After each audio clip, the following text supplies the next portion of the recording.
Hi, everybody. Welcome to month 2 of the Voiceover Performance Academy. This month, as you know, we're going to be focusing on audiobook narration. And I'm extremely excited to have my good friend Jeremy Albret as our special guest coach here for this entire month. So just a little bit about Jeremy. Jeremy lives in Houston, Texas. He's been living there for about 7 years now. He's been involved in sales and marketing for 25 plus years and specifically focusing on the electrical industry. Now, he started looking into voiceover as a side hustle a little over 3 years ago. This is where he ended up finding ACX.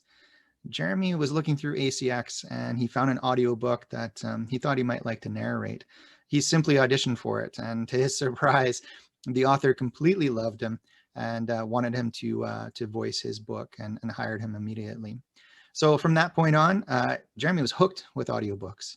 To this date, he's narrated 22 audiobooks, and 19 of them are for sale on Audible. Now, something that's really important and something I want to specify here, Jeremy did all this as a side hustle, meaning that he had a full-time job during the day, and then he narrated 22 books in the evening as well. So that's kudos to Jeremy on that. That was pretty impressive. So that just goes to show all of us that no matter what, if you want to get into this business, specifically into audiobooks or the voiceover industry in general, you can do this. Absolutely, you can do this. If you have an hour, 2 hours, 3 hours extra a day that you might be able to put into hone your skills and build on your business and audition, things can happen for you. So this is just a testament to that for sure, what Jeremy has done. So like many people around the globe, Jeremy unfortunately lost his job due to COVID back in May of 2020. He's now turned his side hustle into a very successful full-time voiceover career, and he works on multiple platforms for clients all around the globe. If you are currently narrating audiobooks, or maybe you're just looking to get into it as a side hustle like Jeremy did it at the very beginning, this is the perfect group for you, because we're going to be able to coach you. We're going to be able to help you grow and excel in this specific genre of VO. So again, welcome to the Voiceover Performance Academy. I'm extremely excited for you to be here. We're going to have a lot of fun this month. So take a look at the video here from Jeremy. This is your February 1st, 2021 training video from Jeremy Albret. Thanks, guys. We'll see you soon.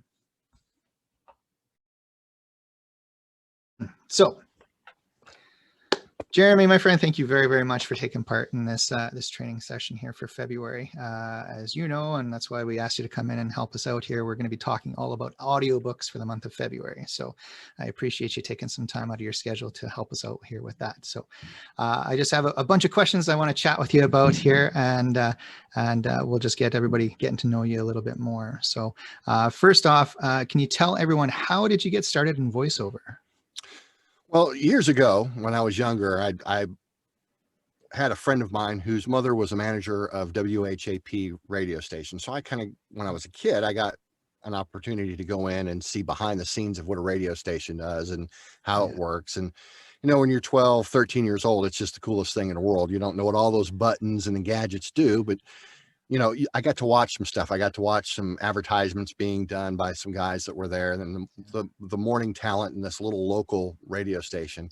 And I fell in love with it then, really, but unfortunately, nothing really happened with it. As things happen, life kind of takes over and it goes on. So many years before I actually was able to get back into voiceover, which is probably about 3.5 years ago now. So yeah, I know radio is an interesting business for sure. Like, and I felt the same way. Like, when I was a kid, I never went into the radio stations, but I worked in radio in my mid 20s. Went to radio school, really fell in love with it, had a really good time, and it was really interesting hopping into the booths and seeing all the control boards and everything like that, and just the magic of it. Right, Yep. It's a lot of fun. And when I got into it, it came to a point where it was just before the computer systems were starting to take over with playing music and commercials. So I was actually playing CDs and playing, we call them carts. So they're 8-track tapes is what they were for all our commercials and our spots. So that was fun because I actually got to play with the mixing boards and actually do stuff, right? I didn't realize you were that old for 8-track tapes. Yeah, exactly. They worked quite well. So yeah, we had like we had a cart of carts that would come in, and that would be all our spots that we would play. So but it was about maybe about 6 or 7 months into it, and they changed over to computer systems. And then it was like, I didn't have to do anything. I basically was paid to sit there and watch the screen go through with all the music and everything like that, and then answer calls. So that was about it when I was doing overnights, right? But yeah, but it is a very magical thing, and it's something that's you know, as a kid coming into that and seeing that, you can definitely be like, wow, this is so cool, right? Yeah. Yeah, So, I thought it was a big deal. My buddy, since his mom was the manager there, he got Yeah. to see it all the time. I thought it was really, you know, I always Yeah. wanted to go in. And there was one guy that really just he as long as I was quiet, he let me just kind of hang out and watch for as long as I was there. But typically it was just to go to see his mom for a few minutes, and then we went out and messed around. But it was really cool. It was a really cool time. Yeah, it's a pretty neat environment, that's for sure. So tell me, what are some of your tips for people just getting started in audiobooks? Well, guys and gals that are getting ready to look at audiobooks as an opportunity, you know, one of the things I would recommend to them, first of all, is probably start small. You know, start with a shorter books. I wouldn't go anything over 3 to 5 hours. I wouldn't jump into a 15-hour book. I know some people who've done that. Yeah, it's a good time. Yeah. Yeah. It could be a little daunting and tough on you. But you know, start with a shorter book. I think it was Sean Pratt that one of his videos I watched a couple years ago when I was looking to get into the business. And this is what I suggest to people, and it's not my idea. I wish I could claim it, but he suggests going into grabbing a book, doesn't matter what type of book it is, go into a quiet area, closet, or wherever you think you're going to be reading, and sit down and read out loud to yourself. You make a mistake, stop, restart that sentence again, as we all know who's doing this, that we have to do.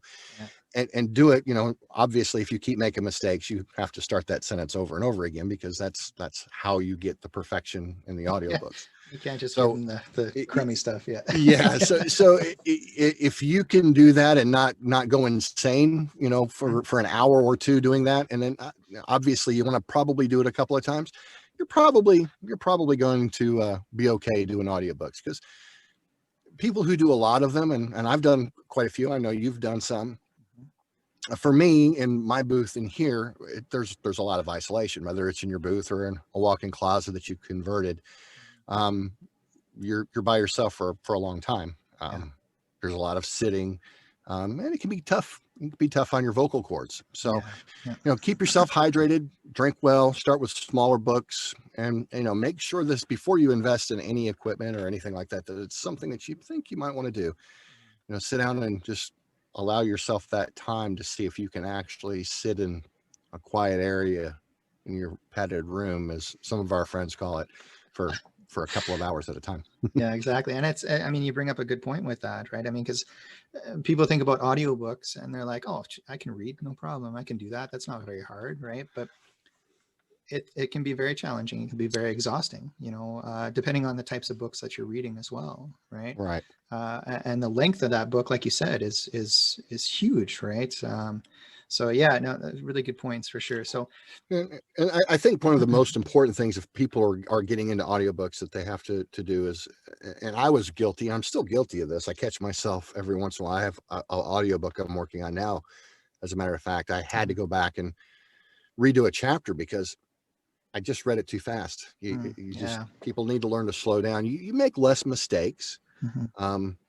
But you do catch yourself getting in a hurry every once in a while, especially if it may be something that you're not really interested in, or you don't really want to read, or sometimes they're tough reads because the author may not do well in how he puts the book together, or grammar, or certain things like that. Especially with indie books, that happens quite often. But just, you know, the biggest thing is, probably most importantly, as you're reading, just slow down, because the listener is going to go at a different pace than what you and I typically talk. So yeah, exactly. And again, a great point on that, because exactly that. And I found myself doing that, and I've had to redo chapters as well, where I've re-listened to it and I'm like, oh my gosh, it sounds like I'm speed reading, yeah, like, and how is the listener going to stay engaged to that section, right, like, right. and so I'm consciously now, every book that I read, that's something that I always do, is I'll really try and stay focused on making sure that I slow down my reading. And then what I find as well is then that helps me to start reading, even though I'm reading that sentence, I'm also starting to read the sentence next to it, right? Yes. And I'm finding that that's starting to be ingrained now in the training that I've self-taught, over the past few Right. years, right? So, which is really interesting. And the more you do that, the more you do that, you can catch the Yep, punctuations ahead of time, and exactly. you can Yeah, see that exclamation point from that next sentence that's yeah, coming in, and exactly. you Or start making less mistakes and less time with punch and roll or the dog clicker, exactly. our Yeah. infamous dog clicker, Oh, which the dog clicker. uh, I've been using that a lot since you showed me. Yeah, you betcha. That works well. it So works. yeah, it saves you from just doing that pop sound all the time, right? Yeah. So yeah. Or snapping your fingers. Snap. You get red and You know, it's raw. funny. You want to do when you're in a live session and you make a mistake because you're so used to snapping your fingers, and you go and you start it all over again, and they're like, "What was that?" I'm like, "Oh, sorry." I've It's done it. funny. I've done done it with reading a book to my son, and I make a mistake, and I found myself popping my lips while I'm reading to my son. Yeah. Yeah, it's kind of funny, and it just makes me laugh. So yeah, You train yourself to do that, and next thing you know, you're doing it. you're doing And it for everything. you just don't even realize it. That's right. Having an Exactly. argument with your wife. Oh, Yeah, move over. out No, don't bring out the it dog doesn't clicker. win. So Yeah. it doesn't work. So I know you've done a lot of different projects. Can you tell me, Jeremy, what type of audiobook genres do you like the most, and why? I prefer nonfiction more than Yeah. fiction. Self-help books, biographies. I personally like those better. Yeah. Um, Any reason why? um, honestly, it's just an easier read. It's an easier narration. You don't have to think a whole lot about it, especially if it's a genre or a subject that you're interested in. If you're interested in stocks and you're reading about stocks, it flows a little bit better. It's just easy, and you learn a lot. I've learned a lot from just reading, books to myself and narrating. It's pretty amazing. I've come across some subjects that's been like, wow, I thought I knew enough about this subject, and I've learned a little bit more. So Yeah. I prefer that. I've done a few fiction books. Honestly, I'm not great at fiction.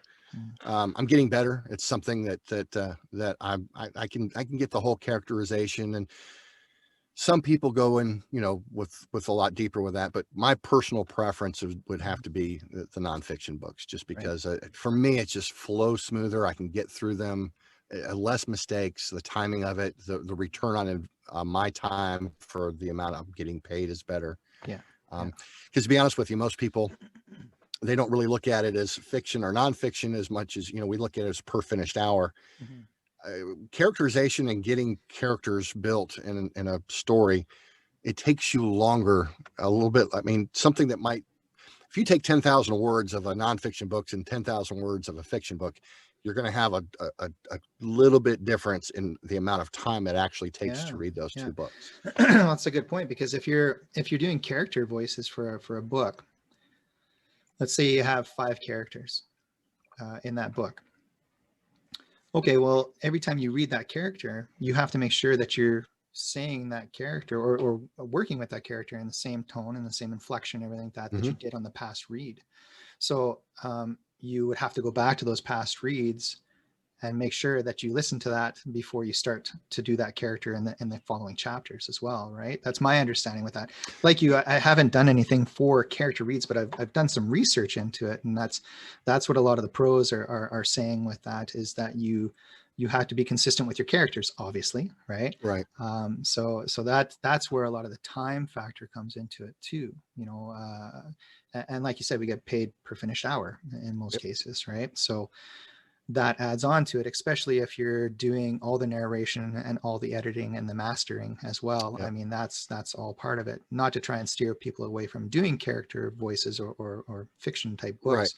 Right. If you have that passion and you have that ability to be able to maintain those characters, then by all means go for it.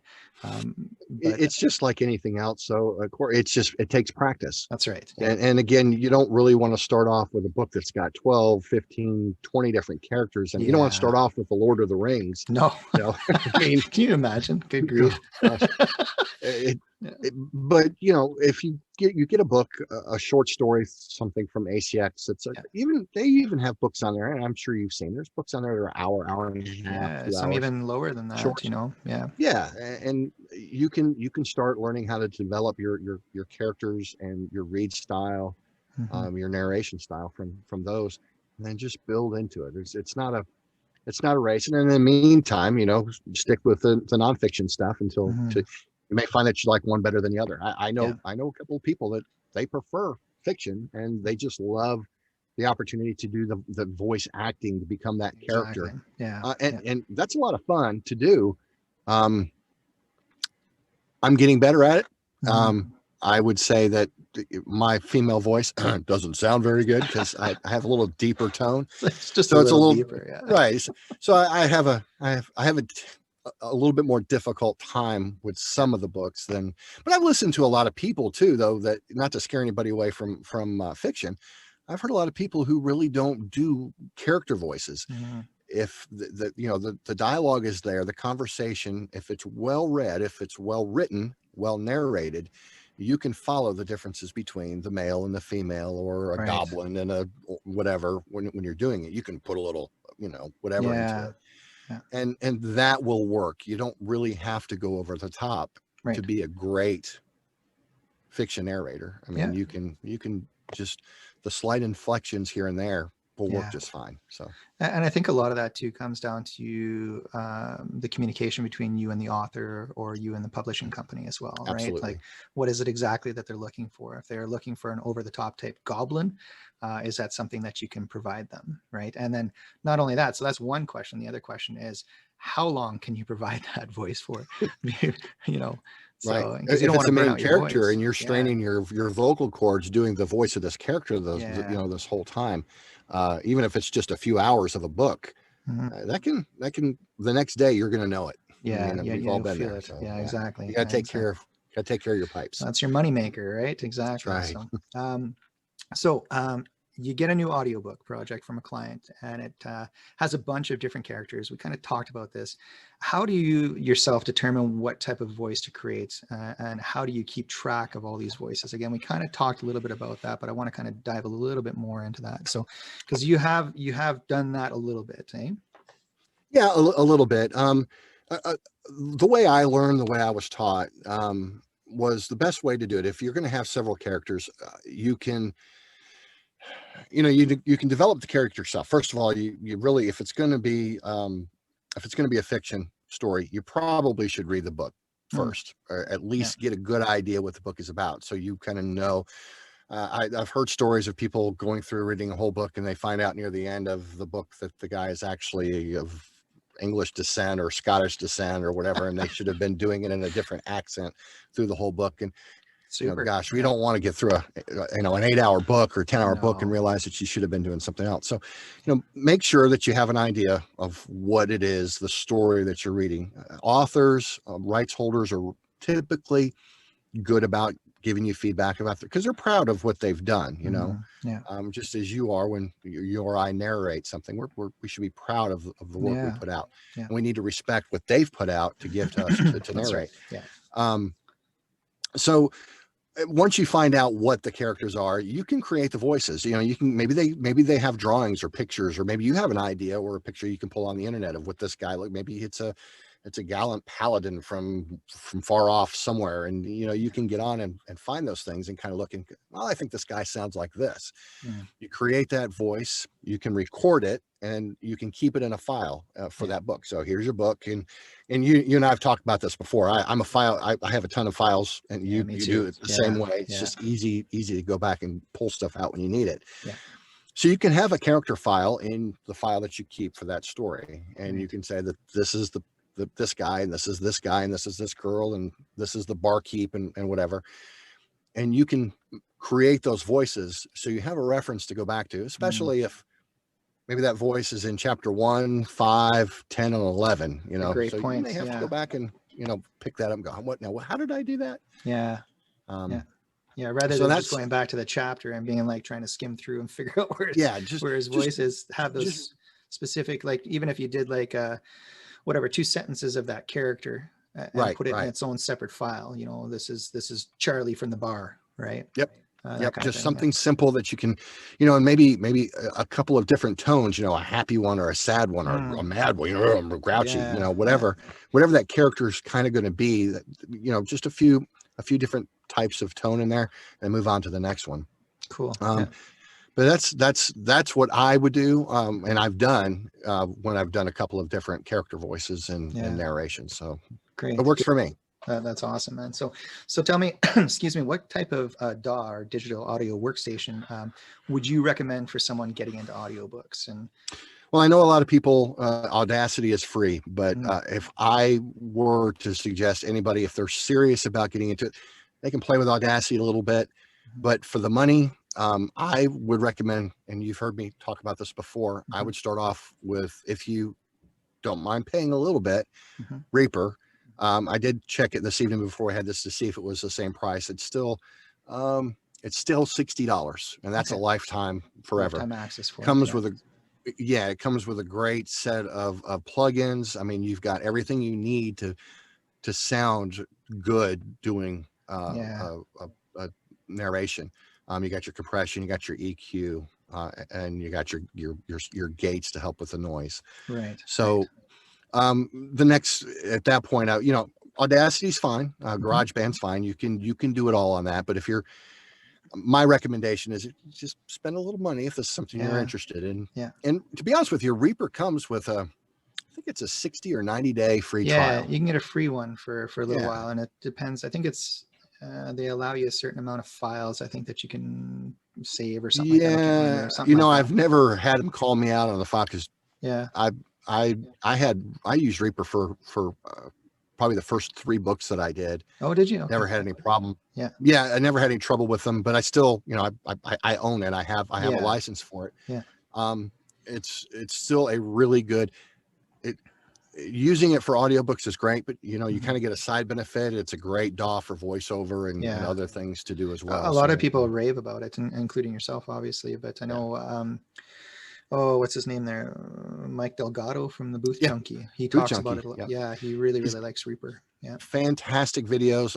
Booth Junkie. If somebody does decide to get Reaper, Booth Junkie has some fantastic videos on how to set it up. On there, just specifically for audiobooks. Punch and roll, all of that. He goes over all of that. So the next step up from there would probably be Adobe Audition. Right. Which I use both. I still use Reaper. I still use Reaper sometimes, and I do use Adobe Audition. I'm starting to use Adobe Audition more and more, just because I do a lot more commercial work than narration now. Sure. And instead of flipping back and forth, it's just easy. But it's easier.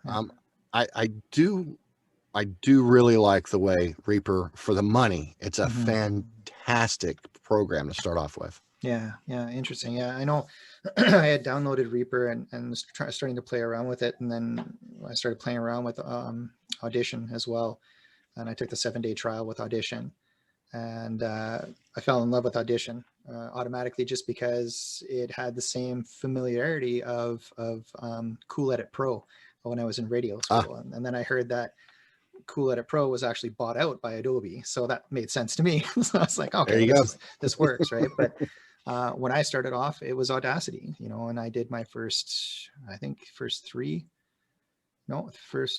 Oh, sorry, first 5 audiobooks I did was with Audacity.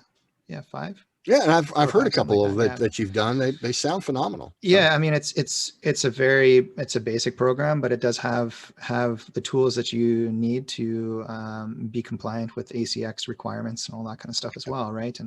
And so it took a little bit of playing around with it, but I figured it out, and it worked well for me for what I needed. But now going into Audition, it's I can't even compare the two anymore. I tried after my 7-day trial was done. I'm like, well, I'll just go back to Audacity, and I'm like, I'm spending the money. I can't. I've been spoiled now with Audition, right? So yeah. Yeah, once you get hooked in Audition, and I have the entire suite now. So Yeah, I me have too. Premiere Yeah. Pro and all that, Yeah. and you start with one, then it's like, what does this do? And Yeah. the good thing about it is they kind of, everything looks the same. Yeah. So if you go from Adobe Audition over to Premiere Pro, Mm-hmm. a lot of what you see you're already familiar with. If you know how to use Audition, you can kind of figure out what you need to do on some of Premiere Pro to Yeah. I mean, sort of get it to work the way you sort want of it get to. it. Yeah. And I found that as well. I sort of get Premiere Pro, but I'm still learning for sure. So we're kind of digressing a little bit. We'll move Yeah. on. Sorry. That's good. It's all good.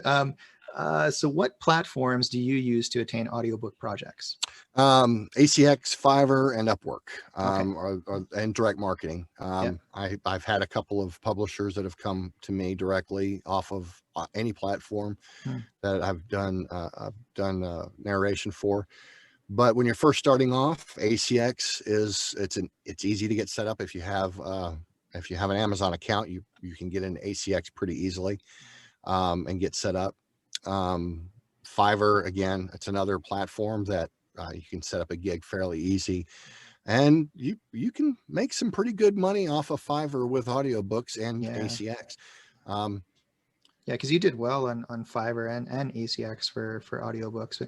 So out of the two, which two platforms did you get more work from? Honestly, I got more audiobooks off of Fiverr than I did ACX. You did? Wow, wonderful. Yeah. Good. Yeah. I did a lot of auditioning off of ACX, but you already have your gig set up on Fiverr. People can already hear you, and right. It's probably a 3 to 1 ratio, 3 to 4 to 1 ratio from Fiverr to ACX. Wow. And so, kind of off topic with that, but not really. When it comes to payment structure for Fiverr compared to ACX, how did you determine that? Did you have like a certain set payment, like per finished hour, that you set up on Fiverr? Was it consistent with ACX, I guess is what I'm trying to say? I tried to charge a little bit more with Fiverr, but again, starting off on Fiverr, it's not easy to do because you do have a commission or percentage that Fiverr takes for the book, so you do have to take that into consideration. Some rights holders understand that, some don't. I do find that a lot of books that you do, it's surprising because a lot of books that I've done on Fiverr ended up being uploaded to ACX anyway, which I could have done that on that platform and saved myself the 20%. But but it saves, I know it saves the author, because the author ends up having to pay a percentage to have have the availability for the narrator to use that platform, right? Well, and ACX isn't available worldwide, so there some of the indie books that I've done off of Fiverr that have been uploaded to ACX, whether I've done it through their account or however it's been done. Sometimes they don't have direct. And however they get it on ACX is their business. My job is they pay me to narrate it, and that's what I do. But I've seen I've had some business come from some countries that ACX isn't, that's not an option for them. They're not able to get on and utilize that platform. So they go through Fiverr to get their book narrated, and I'm sure they probably put it up through other platforms throughout. Well, there's another platform called, we don't even know about, right? Well, Find Away Voices is another platform that can be used for that, and that opens up to markets all across the world as well. So so a lot of authors are starting to go that way too. I haven't broken in to Find a Way yet. I've come close, but I've had 2 books off of there. So, but it's the one book that I had, it was off platform, and the publishing company put it on to Find Away Voices. So I didn't really have anything to do on that part. where this second book that I did here for this gentleman, great book, really, it was a lot of fun to read. He originally had it on ACX, then accepted my audition, but took his book off of ACX. And I'm like, what happened? And then he sent me a personal email and he's like, hey, I don't want to use ACX. I'm going to use Findaway Voices. You okay with that? I'm like, sure. I got a profile on there too. So it worked out in the end. And now I'm working with him on his second and his third book here. And we're taking it off platform altogether. We're not doing it on platform. But that comes with building that relationship too. I wouldn't do that with a lot of places or in a lot of people. I'd have to build that trust first, right? So yeah, the last thing you want to do is read 8, 9, 10 hour, even 2 or 3 hour book. You put a lot of time in those books. You do. And have somebody not pay you. So exactly. And be careful. Be careful. That's a big thing. If I can give a tip to anybody in regards to doing that, if you are working off platform, I split up the payment. So however long the book is, I don't do anything until I get the first half of the payment, and then I start production, and then I collect the last part. So, and then if they do walk away with the book, at least I got partial payment. If I wanted to chase after him, that's fine. But if it's like a 3-hour book, I might be only getting like $158, let's say. Is it really worth my time to go and get a lawyer and all that? Meh, whatever, right? Yeah. But at least I got something. So, so going into that, what is royalty sharing? Can you talk a little bit about that? Well, royalty sharing is based, like on ACX, for example, it is a percentage. You agree with the rights holder or the author to take a percentage of the retail profits as payment instead of payment up front or a buyout.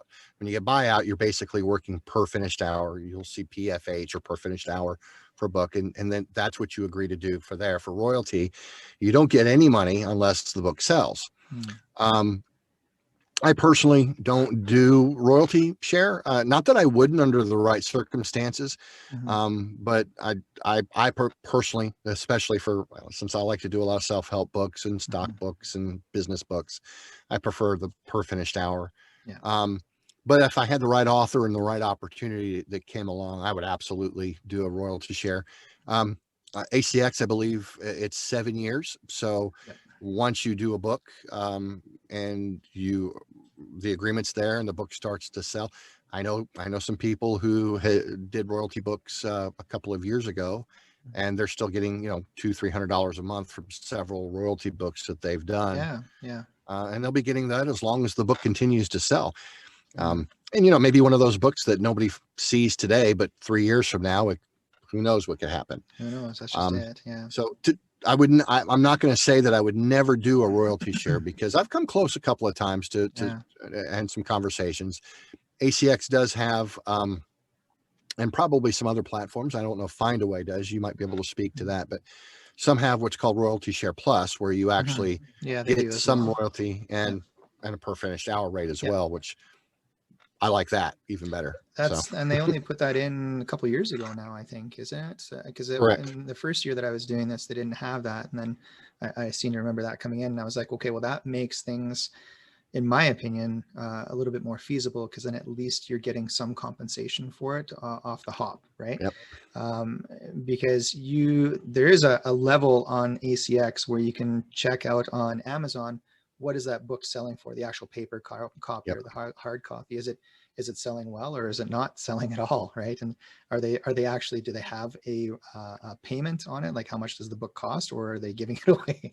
Sure. So these are the kind of things to look into, because in my opinion with it, if I see that the book has not sold anything, or that it doesn't even have any ratings, or it's very, very low on the rating listing, and it's like a 3 or 10 hour long book, you have to think about your return on investment. Is that book going to sell?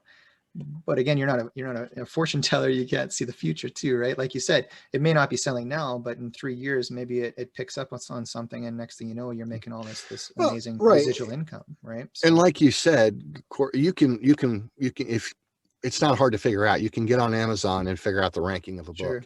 But maybe the book's not ranking now, but you also want to do some investigation of the author. Does he have other books that are, I mean, maybe somebody that you and I haven't heard of doesn't mean that they're not a good author. We just haven't heard of them because it's not our particular style or genre of book. And then you do a little bit of research and you find out, wow, they've done 20 books and 7 of them have you know, been in the top 10 or top 20, even the top 50 Yeah. would be enough for me to consider doing a royalty share, depending on, especially if it was a book that was a part of a series that had done well in the past, Right. and Right. you had that opportunity. So yeah, like I said, I would never say, I never say never to anything, because there's Yeah. always that opportunity that will land in your lap. It makes you go, okay, well, So this might give it be a shot. good. Yeah. Yeah. Yeah. Exactly. That's So, good.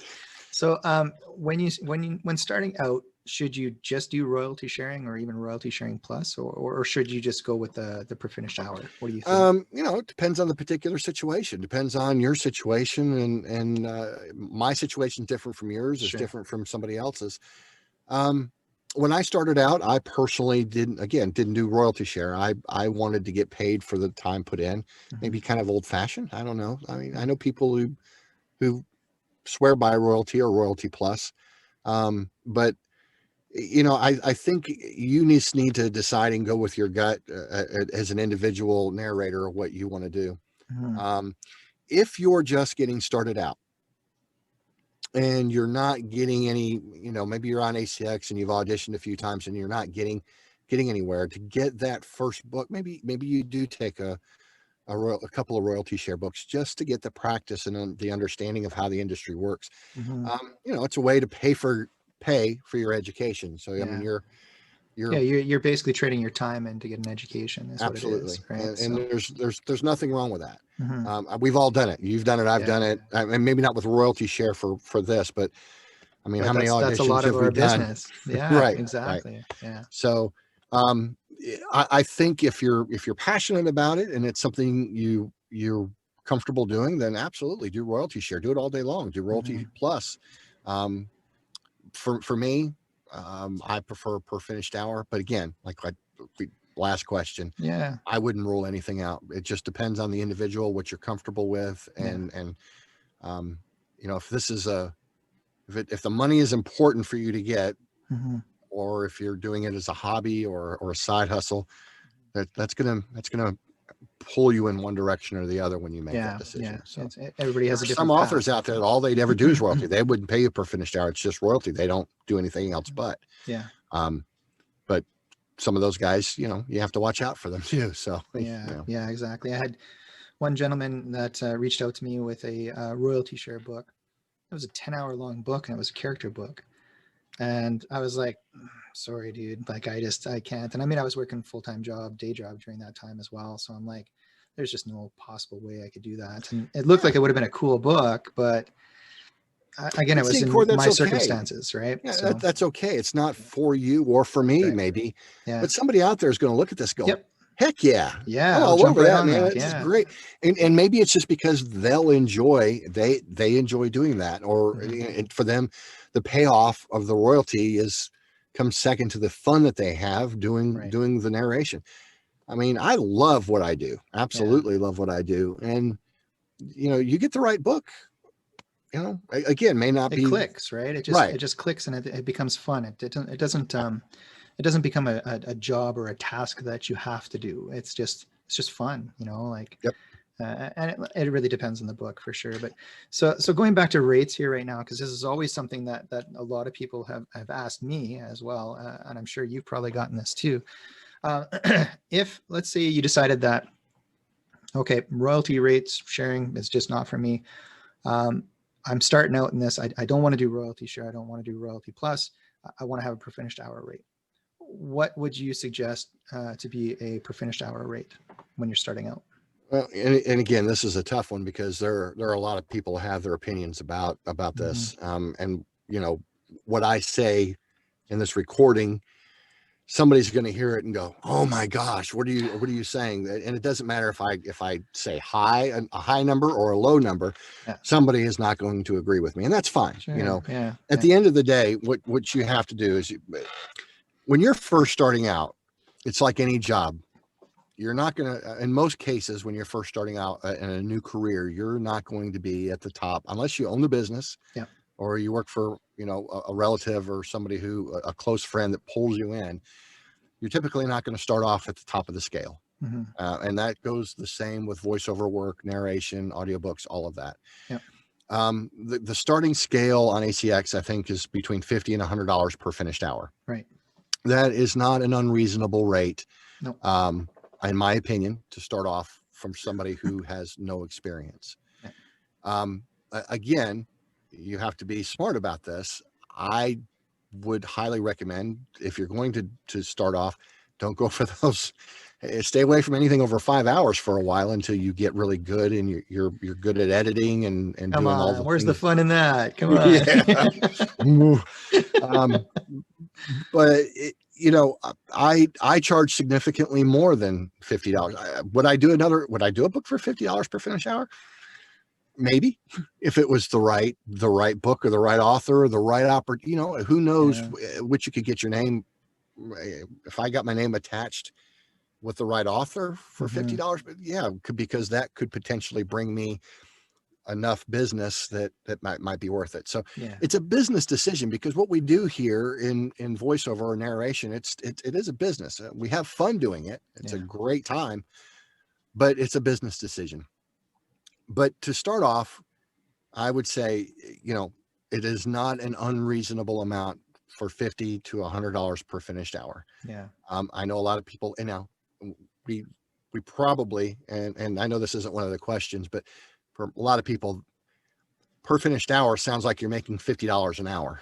And you and I both know that's not really how it works. Yeah, let's be clear on that. Yeah. Per finished hour doesn't mean $50 per hour. Per finished hour means for the hour that you actually listen, you hear from the audiobook from the narrator. Yeah, it's the finished audio. It's all mastered. It's everything like that. It doesn't include all your editing time, your mastering, all your mistakes, everything like that. So, and for most people starting out, your per hour, $50 per finished hour, probably for most people, if you're lucky, it's a 2-to-1 ratio. So for every hour of audio you hear, it's 2 hours total to fix it. When I first started out, it was a 4-to-1. I mean, for every hour I was finished, it was 4 hours plus in some cases, because I was just that bad at it. Yeah. I mean, you're just learning. You're just starting out, right? So you have to expect that it's going to take you a little bit longer to do. When I first started out, my ratio was anywhere from 4-to-1 or 6-to-1, even sometimes, depending on how many times I messed up, which on certain chapters, it was a lot, right? So there's those weird words that pop up that you have to it. stop, that you didn't catch, and you got to go look up the correct way to pronounce it. There's all kinds of things that can stop you in the middle of a narration. I mean, you know, not just counting the outside world, if you or you know, working from home, but it does. So, you know, when we're talking about rates, I think it's important for people to understand what per finished hour actually means. Yeah, it's a good point. And to know that, because, you know, when you first hear it, it's like $50 an hour to read. That's where do I sign up? You know, exactly. But it does, you do get better as you go. I mean, I listened to some of the first books that I've done, and it's like, I can't believe anybody actually paid me to do that. You know, the very first book I did, I actually went back to the author here just towards the end of last year. You paid him back, didn't you? You gave him his money back? I probably should have, but I said to him, I said, look, I listened to the book again. I'd like to redo it and not get paid anything from you. Like, I'd like to redo it. I said, we can even do like a royalty share. And he said, well, you know what I was thinking about? He says, I was thinking about doing that again and just doing a second edition, like a second revision version of it. He's like, would you be interested in that? So I'm still working through the details with him on that. But if I get royalty share on that, that would be something I'd be, you know, totally consider doing, because I loved working with him. He was a great author to work with. We're actually friends on Facebook now. And it's a book that I really, really loved. It's all about Star Wars stuff. So, I mean, it's huge, right? So, yeah. Who doesn't love Star Wars? Oh, I mean, come on. You get paid to read about Star Wars royalty. I might do that. Yeah, exactly. So that kind of stuff, it does happen, right? For sure, that you tend to pop back. But yeah, good. So great. Thank you very much for bringing that up about per finished hour and really kind of diving into it a little bit more. And for those of you who are going to be in the audiobook group here for the month of February, we'll be posting stuff throughout as well. And I'll be posting that kind of little snapshot probably in a PDF, so you guys have an awareness of what that's all about. Okay, so here's the big question that I stumbled with and was unsure of what to do at the beginning when I was starting out. You get some people who say you should, and some people who say don't. So what are your thoughts about editing your own audio, or should you outsource it? Well, I'm going to be honest with you. I think when you first start out, I think you should edit your own work. Yeah, I agree. I learned a lot from editing my own mistakes. Mm-hmm. You learn how to get better from editing your own mistakes. I still edit my own work. I haven't quite been to the point yet where I'm ready to send it off. It's probably coming in the next year or so. I hope. When I'm able to start sending stuff out to be edited, I'm probably doing several books per month at that point. Yeah. And I've done that before. I try to avoid doing too many, because you and I've had this conversation where you got to be careful not to get too much, next thing you know, they kind of mesh together. But as far as editing, I would say when you first start out, again, keep with the smaller length books. Learn to edit yourself, understand what goes into editing, with the breaths, why they're there, take them out, don't take them out. There's some debate about that. The noise, the mouth noise that you hear. The last thing you want to hear is have somebody narrating a book to you and they sound like they're chewing gum at the same time. But don't do that. Chewing gum at the same time. Well, but you can also hear your room. You can tell if you have a good sound, if your mic technique is good. You learn so much from editing yourself, editing your work yourself. I personally recommend that anybody who's starting out to absolutely do that. Is it going to take you a while? Yes. But you learn how to edit, you learn your DAW, you learn some of the tricks, you learn mic technique, you learn so many things that will help you with other types of work, whether it be e-learning, narration, commercial voiceover, any of that stuff. So I say in the beginning, do it yourself. I would agree with you as well. I know when I was starting out, because I do have ACX University that you can take, and it's all free, which is great that ACX provides that for narrators coming in. Tons of information on there. If you're going to check it out for sure. Get signed up for it and take those courses. But that was one of the debates that they had. Should you or should you not? And there's some narrators that say absolutely you should be outsourcing that. And you might have already experienced this. I know I have. When I first got set up with ACX, I had a ACX producer actually contact me on message there saying, hey, I would actually, I'll edit your narrations for $40 an hour. And at first I'm like, geez, that's a really good deal. I should probably do that. Right. And then I'm like, oh, I'm really not making that much money to do that just yet. So I'll do it all myself. Right. So yeah, but like you said, Jeremy, I am on the same page as you with this. Do your own editing, figure out the tricks. It's going to flow so much better. You're going to get a better feel for everything. You're going to get a better feel for your DAW. And it just makes you, in my opinion, and sounds like yours as well, that much better of a voiceover narrator for not just narration, for audiobooks, but for everything else in the industry that we do. Right. So yeah, I agree with you on that. Now, what are some of your warm-up techniques? What do you like to do to get that voice, that sweet Jeremy voice, all nice and smooth? Well, I get up in the morning and I get in the shower and I sing. That's awesome. Actually singing works. That's not really my technique though, but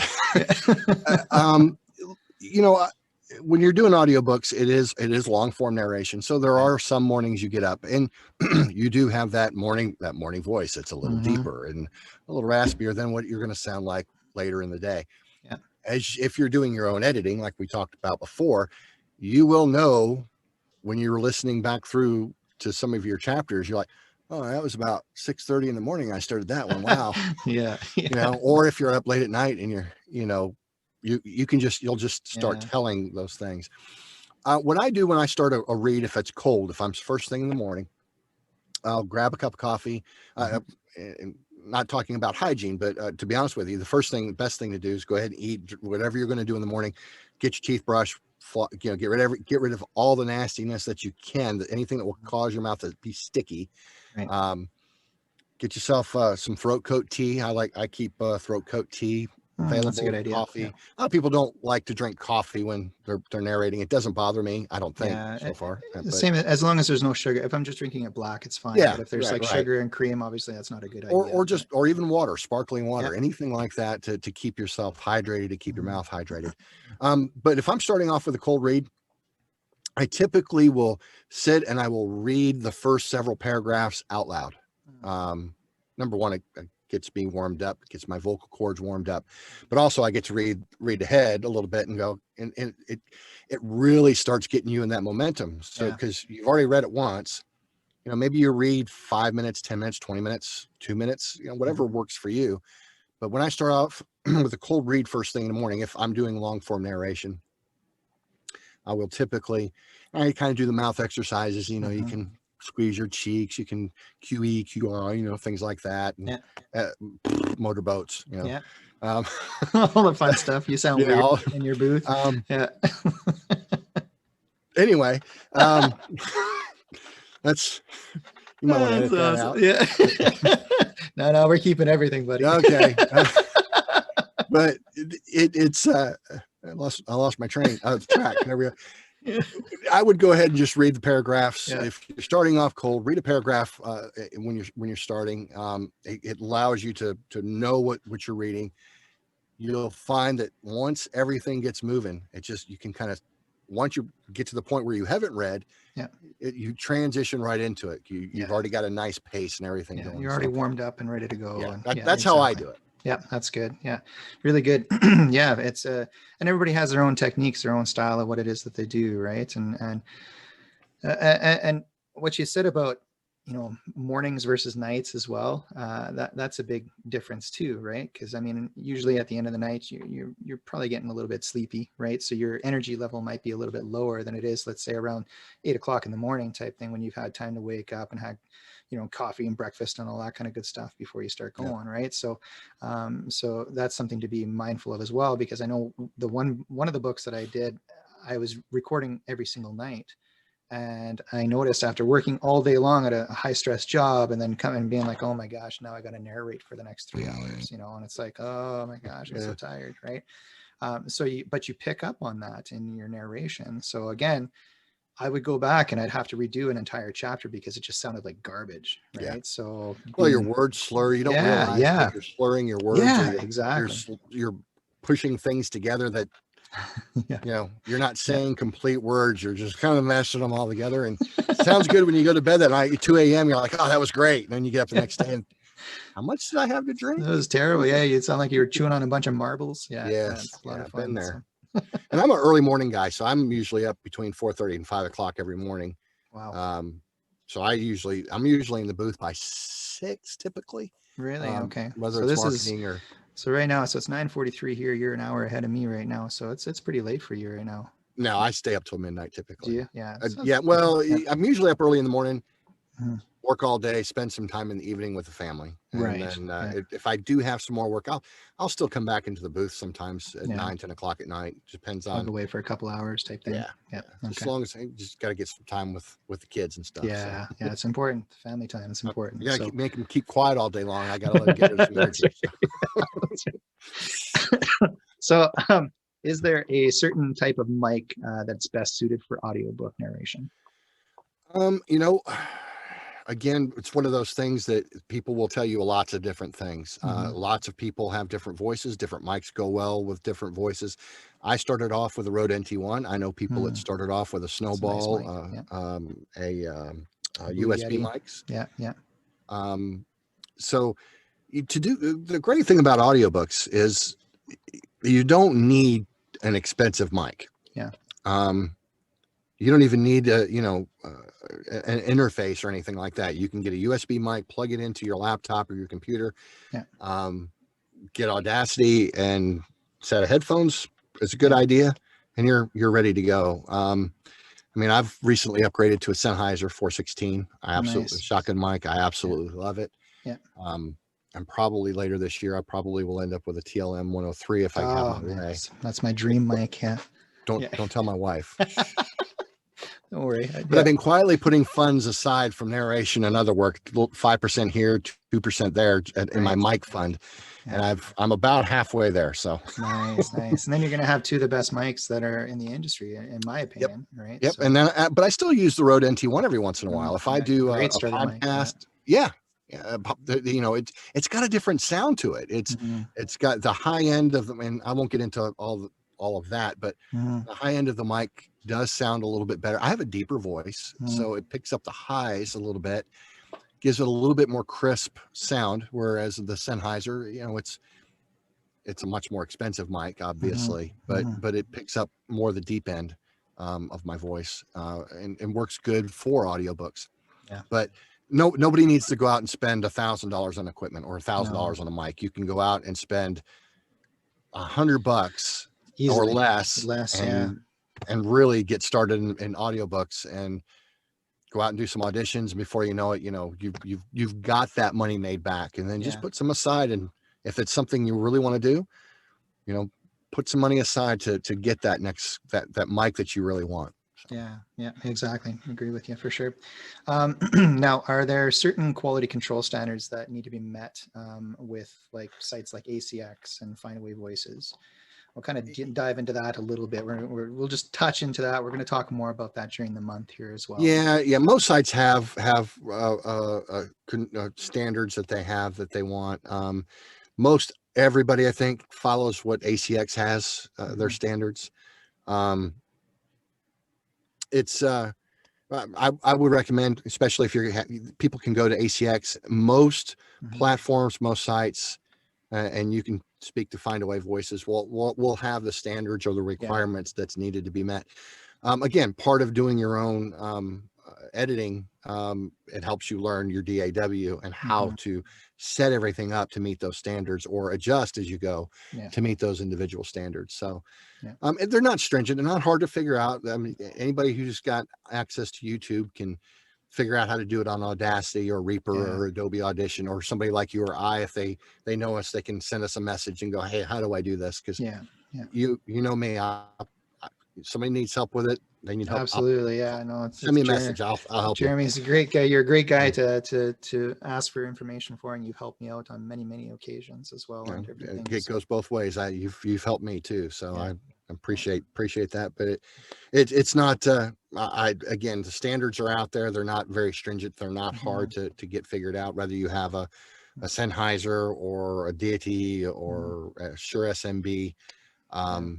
It's all of that has to go through your DAW. It all comes down to those levels, and as long as you're meeting those industry standard quality control requirements, then you'll be fine. And, absolutely. And I know on Audacity they actually do have a plugin that's specifically for ACX that you can download and set up. Now I never set it up that way. I went through and did my own adjustments to meet those requirements.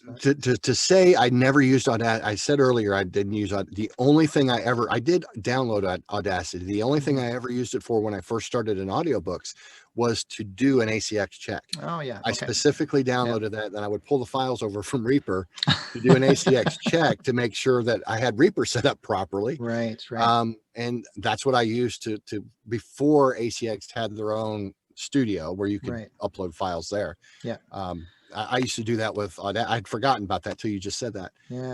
I used to pull it over in Audacity, and if it worked on Audacity, knock on wood, I never had anything fail. So never had anything kick back. Well, that's the beauty. Like, I mean, obviously as technology keeps changing, so do the platforms too, right? And you bring up a good point when it comes to ACX.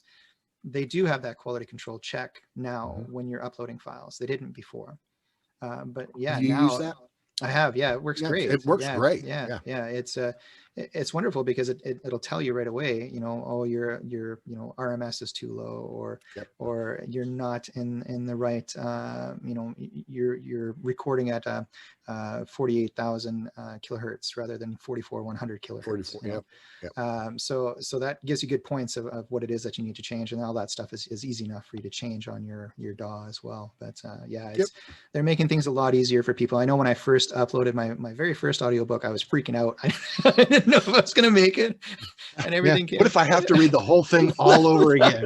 I was scared to death. That was my biggest worry. I was like, oh gosh, no. If that had happened to me, you and I probably wouldn't have this conversation. No, if I'd had to read the first book over again, I'd be like, we're done. Yeah, I'm walking away. Exactly. Yeah, for sure. So question for you as well. Can you make a good living just being an audiobook narrator? Well, again, it's like anything when you're starting out. It takes time to get traction in the business. It takes time to network. It takes time to get to know people, from direct marketing on ACX, building clientele. Like, you said earlier, you have a customer that comes back. I have a couple of customers that come back to me. In fact, the book I'm doing now, it's a spiritual book, religious book, excuse me, not spirit. It's a religious book. This will be the third book that I've done, on top of other voiceovers for this customer. Fantastic guy. Nice. Writes great write.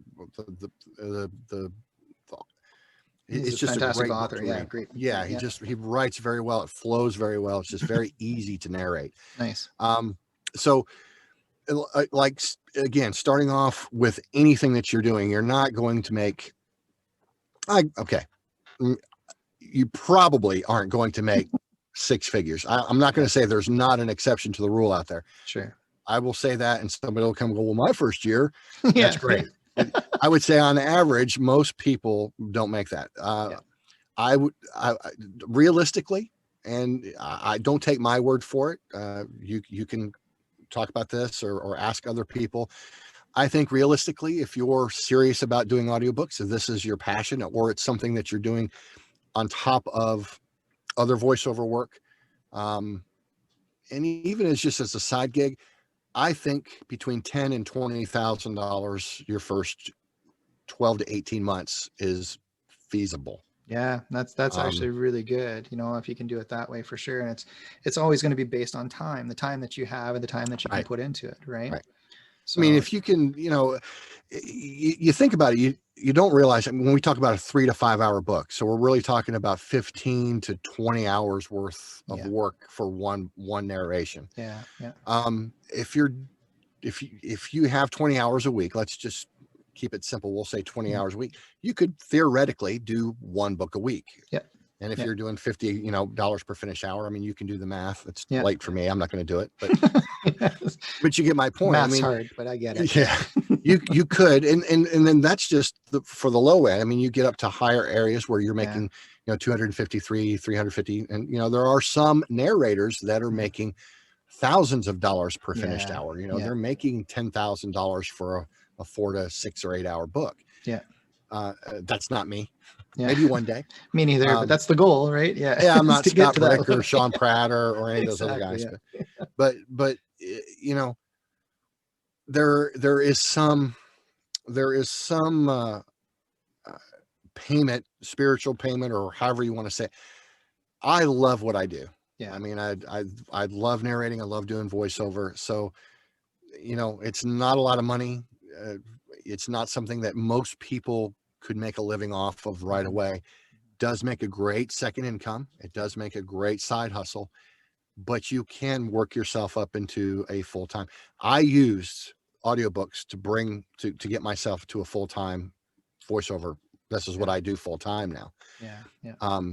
I used audiobooks for that. I started off completely part-time, get an audiobook. I'd work all day, come home, get my booth set up in the closet, stole my wife's walk-in closet. She wasn't very happy.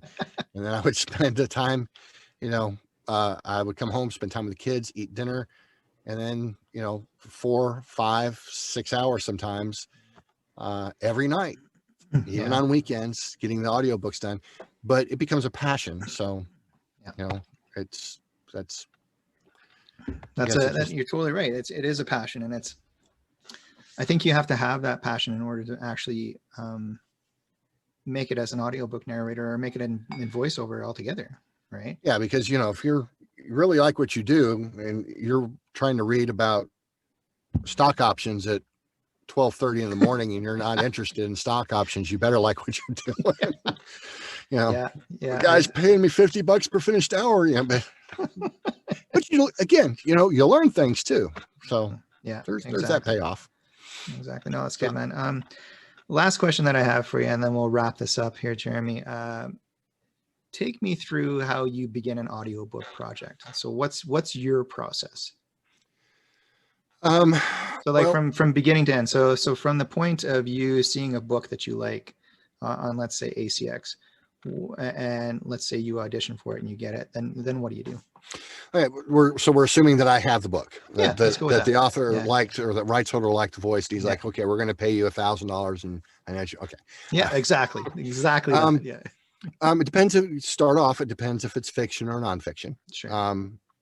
Fiction usually takes a little bit more time to prepare. You have to know your characters, the story itself, and understand how to bring those characters to life. You're going to want to read that. You're going to want to read as much of the book as you can, if it's fiction. Nonfiction is, you can kind of skim through, and I don't want to, again, there's going to be people out there who are going to send me a message and go, it doesn't matter, you need to read it all. And to a point, that's true.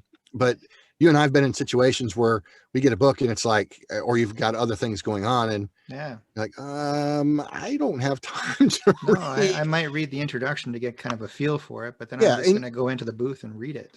I always try to skim through some of the pages. You take 30 minutes or so and just kind of look through a couple of the chapters. Okay, especially, again, nonfiction won't be as bad, but fiction is a little different beast. It's you're inches from somebody's ear and you're bringing something to life. So that one, you have to prepare for it a little bit different. You got to get your characters figured out and set up. And when you're talking about how to start a business in Quebec, for all those Canadian people, I don't know if can you start business, non-French business? I don't know. Anyway, I wouldn't be able to start a French business, that's for sure. And I live in Canada. There's no way. That would be all I'd be able to say. That's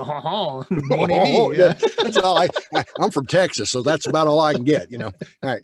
But when you're learning or narrating that style of book, it's a lot of, and I hate to say this, most people have some general knowledge of some things that you're reading, so you don't have to prepare for that as much. Right. So when you're all going my through, files set up, so you get all your files set up. Get all my files set up for the book. Doesn't matter what type it is. Okay. So I got the book. I get my file set up. I kind of narrate it a little bit, or I'm sorry, do a few practice reads, go through it. In ACX, you got your first 15 minutes that you typically have to send back. And I recommend, even if you are not on ACX, always send a sample back to the rights holder before you do any further work on a project, because super good point. Yeah. Right. You could have knocked the audition out of the park, and then you start reading and you realize as you go through this book, this is going to be more difficult than what I thought. It gives you an out. It also gives them an out if it's not going to work out, because the last thing you want to do is get stuck in a book that maybe is poorly written, or maybe you're just not the fit for that book. I've had books that it doesn't happen very often. There's been a couple of books that I've had to go, I'm sorry, I can't do this. I'm not that guy. And I've had one person tell me, we really liked your voice in the audition, but I don't think it's going to work out. So the other important thing as you're preparing for the narration is I would definitely give a 10, 15 minute read and send that back. I know a lot of people will be, well, that's too long, but it's really not. It's really not. Yeah, exactly. If you're going to spend 10 hours or 10 hours of a finished book, or 5 hours, and you're going to put 20, 30, 40, 50, 60 hours in it, at 15 minutes is nothing to make sure that everybody's happy. Yeah. That also gives you validation and gives the rights holder validation that you are the right person and you're going to be comfortable with the narration. That's right. They like what they're hearing, because they may come back and go, that character, that's not how I envisioned him. Can you do it this way? Right. You also learn really quick if you can get along with the rights holder or the author at that point, because what you don't want is a bunch of revisions, because they hear it differently in their ear than what you envision. Because we all have unique experiences as we narrate. So anyway, I'm sorry. No, it's good, man. You get that. You get your file system set up, whatever that may be. I typically break everything out per book, per chapter, depending on which DAW I'm using. And then if I'm going to narrate, I set a set of time for that day to do. And some people go, well, I'm going to do 10,000 words today, or I'm going to read from this chapter to this chapter. I typically look at the book and I go, okay, I have however much time this person wants for me to complete this book. Mm-hmm. And then I pull back, let's say it's a month. I usually pull back a week and give myself 3 weeks, 2.5 to 3 weeks to get the book completely finished. Gives me time to edit it, do other work that's coming in, and get it back to them for them to have time to listen to, because sometimes they're on a deadline. They have deadlines to meet as well. And if you get it back to them a little bit early, looks good. That looks good on you. Yeah. Especially if you get them back early and they're really happy with your work. Yeah. That's going to bode well. But once it's in the rights holder or the author's hands, it's a waiting game. Mm-hmm. They'll either approve it on ACX or they'll kick it back and go, hey, I don't really like how you read this chapter, or, whatever reasonings, they may have a few revisions for you to pick up. Yeah. And that's something I'm sure you'll cover, revisions and stuff, because there's ways to handle that, especially if there are people who will do any revision that comes back, and that's fine. There's some people that, hey, this is how it is. I think somewhere in the middle is probably about right. Yeah. But once the revisions are done and everybody's happy, you get your money, and then you go on to the next audiobook and start the process all over again.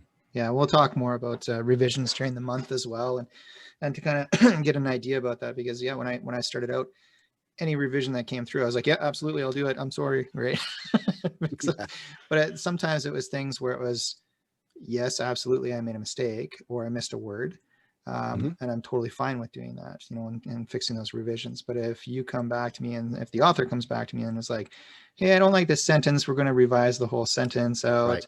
Well, now you're changing what the final copy of the manuscript was. Big difference. That's a big difference. Yeah. Big difference between you mispronouncing a word and them completely changing, 2 or 3 paragraphs because they decided the character needed to take the left road instead of the right road, and and so that stuff. So, but we can chat more about that. Like I said, during the month here, I'm sure there'll be a lot of discussion on that kind of stuff, and among many other things. So, so with that, Jeremy, thank you, man. Thank you very much for taking some time. Thank you for having me. It's going to be a lot of fun this month. I'm really excited for it, and excited for you to be a part of it and help me along and help the rest of us along in the Voiceover Performance Academy as well. So, well, I'm really honored, and I really do. I'm amongst some good friends and people that I know. Larry, who did your character classes, what an outstanding guy to have help you with that class. I mean, he's wonderful, phenomenal. So I'm honored to be able to help you with this, and I really thank you, and I look forward to doing what I can help out. Perfect. Appreciate it, man. We'll chat here more during the month for sure, but with that, we'll wrap it up, and thanks very much again. We'll chat with you soon. Okay. All right, sounds good, bud. Thanks. And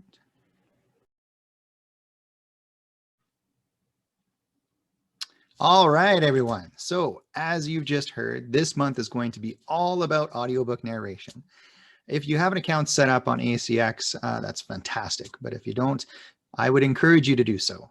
Just go to acx.com. You're going to click up on the top right-hand corner. I believe there's a section that says sign up now, and then go ahead and set up a profile for yourself. If you need some assistance with that, just send me off a message. I can go ahead and do a Zoom call with you and walk you through that way. You need to have an account set up because this is where you're going to place all your practice reads in order to build your portfolio on ACX.